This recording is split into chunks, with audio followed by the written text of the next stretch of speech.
வெற்றிவேல் முருகனுக்கு அரோகரா. அன்னதான மடத்தில் பன்னெடுங்காலமாக தொய்வின்றி நடந்து வரும் தர்மம், அதில் தேசிகரின் பங்கு. குமரப்பையா பன்னெடுங்காலமாக உப்பு விற்க வந்தது முதல் அவருக்கும் அவர் கூட வந்தவர்களுக்கும் பரதேசிகளுக்கும் சோறு வடித்து போடும் பாக்கியம் பெற்ற பாக்கியவதி எங்கள் பாட்டி பார்வதி அம்மாள்.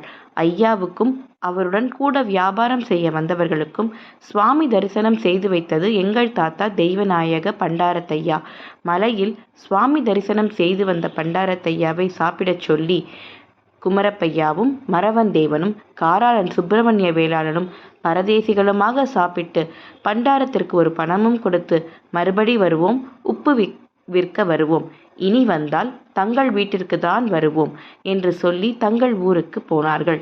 தன் மனதை குளிர்வித்த பண்டாரத்தையாவை முதலில் சாப்பிட வைத்து அதன் பின் உணவருந்திய நகரத்தாரின் அன்றைய பண்பின் மேன்மையை வார்த்தைகளால் எழுதிவிட முடியாது.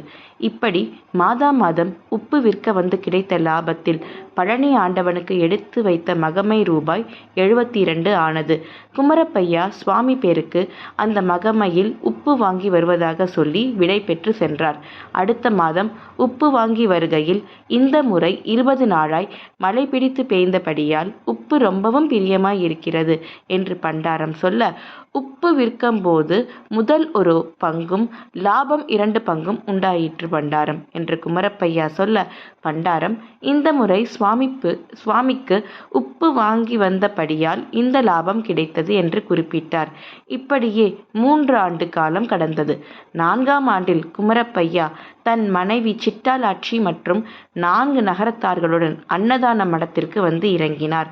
குமரப்பையா விடை பெறும் பொழுது, இந்த இடத்தில் வந்து இறங்கின நாள் முதல் அன்னதானம் மென்மேலும் உண்டாக்கித்தான் வருகின்றது. பார்வதி அம்மாள் சோறு வடித்த நாள் முதல் எனக்கு லாபம் மென்மேலும் கிடைக்கிறது.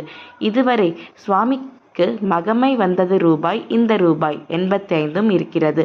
இந்த முறை மகமை பணம் 42 இருக்கிறது. செலவு போக ரூபாய் 96 இருக்கிறது. இது போல மகமையையும் சுவாமி பணத்திற்கு உப்பு விற்கிறதும் மாதம் ஒரு தரம் பழனி கோயிலுக்கு வந்து உப்பு விற்கிறது. இந்தபடி சுவாமிக்கு லாபம் உண்டாயிற்று.